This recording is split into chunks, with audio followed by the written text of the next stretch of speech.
আসসালামু আলাইকুম, সবাই কেমন আছেন? আজকে আমি কথা বলবো হচ্ছে যে এসকেবির যে প্রেসার কুকারটা আছে ওইটার বিষয়ে বিস্তারিত একটু যেটা আমি আপনাদের কথা বলবো সেটা দেখতে হলে পুরো ভিডিওটা দেখুন শেষ পর্যন্ত, তাহলেই বুঝতে পারবেন। ভিডিওটা দেখলে আপনারা সেটার সম্পর্কে সব কিছু জানতে পারবেন। দুপুরে আমি রান্না করব একটা মাছের পিস দিয়ে, আমি হচ্ছে যে লাপা শাকটা আছে ওই লাপা শাকটা রান্না করব। এদিকে দেখেন বাইরের লোকটা কত সুন্দর। দুপুর দুপুর হয়ে গেছে, দুপুরের রান্নাটা আমি করব। মেয়েদের জীবন এমনই, আসলে রান্না না করলে হয়ই না। ছেলেদের তাও সপ্তাহে একদিন ছুটি থাকে তাদের রেস্ট করার মতো, কিন্তু আমাদের মেয়েদের দেখেন সারা সপ্তাহ কাজ করতেই হয়। আমাদের মেয়েদের কোনো ছুটি নাই, কোনো রেস্ট নাই, সারা সপ্তাহ জুড়ে আমাদের কাজ করতে হয়।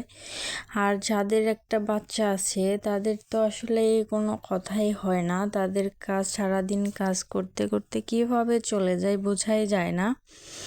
অনেক স্বামীরা হাজব্যান্ডরা বলে যে সারাদিন বাসায় কি করো তুমি, একটা বাচ্চা সামলানো আর সামান্য কিছু সংসারের কাজ করা। আসলে যাদের বাচ্চা যারা সামলায় না তারা আসলে কিভাবে বুঝবে বাচ্চা সামলানো কতটা টাফ। যাই হোক, এই তো বাহিরে এখন আমি যাব একটু শাক তুলতে। তারপর দেখলাম বাহিরে রোদ উঠছে কি না, এই 2 দিনের কাপড় এক বালতি জমে আছে। রোদ উঠছে দেখে আমি কাপড়গুলো ভিজায় রাখলাম। তারপরে যে শাকটা উঠায় দিয়ে রান্না উঠায় দিয়ে আমি এখানে শাক তুলতে গেলাম। আমার বাসার সামনে অনেক কলমি শাক গাছগুলো হয়েছে, এই যে নিচে আরও অনেক শাক আছে, কিন্তু আমি এখন ওখানে নামবো না। উপর থেকে অল্প কিছু শাক উঠায় নিয়ে আসবো, আমার মেয়ের জন্য এই শাকটা রান্না করব।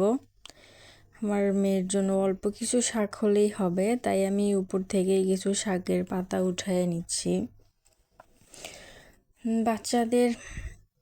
বাচ্চাদের জন্য রান্না করতে হয়, করতে করতেই দিন শেষ হয়ে যায়। ওদের রান্না আমাদের রান্না কত ঝামেলা। তারপরে যে শাকে এইটুকু উঠায় নিয়ে আসলাম। এখন আপনাদের এই যে প্রেশার কুকার নিয়ে কিছু কথা বলবো। এই দেখেন প্রেশার কুকারটা, এটা হচ্ছে যে ডান দিকে ঘোরাইলে খুলে যায়, আবার বাম দিকে ঘোরাইলে হচ্ছে লক হয়ে যায়।